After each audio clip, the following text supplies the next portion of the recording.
ខ្ញុំចង់មានលុយប៉ុន្តែធ្វើការមួយផ្លែតខ្ញុំទៅអូនថាហត់ខ្ញុំថាខ្ញុំចង់បានរាងស្អាតប៉ុន្តែខ្ញុំខ្ជិលហាត់ប្រាណខ្ញុំថាខ្ញុំចង់បានសុខភាពល្អប៉ុន្តែខ្ញុំអត់ដែលញ៉ាំបន្លែទេខ្ញុំចង់ចេះណាស់ប៉ុន្តែខ្ញុំអត់ដែលកាន់សៀវភៅ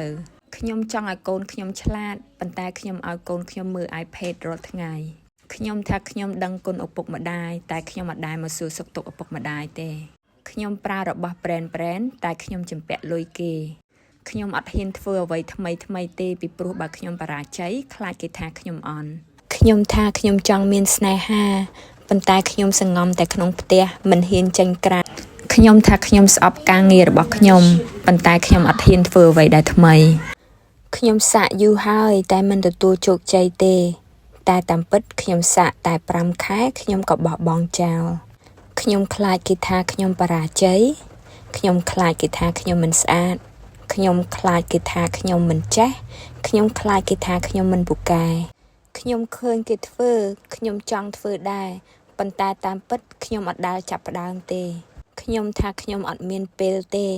ប៉ុន្តែខ្ញុំមានពេលមើលទូរទស្សន៍ខ្ញុំឃើញគេប្រើរបស់អ្វី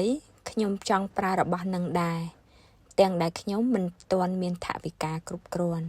ខ្ញុំគ្មានទ្រព្យខ្ញុំក៏បន្ទោសឪពុកម្ដាយរបស់ខ្ញុំប៉ុន្តែទាំងខ្ញុំមិនដែលខំរកទ្រព្យខ្លួនឯង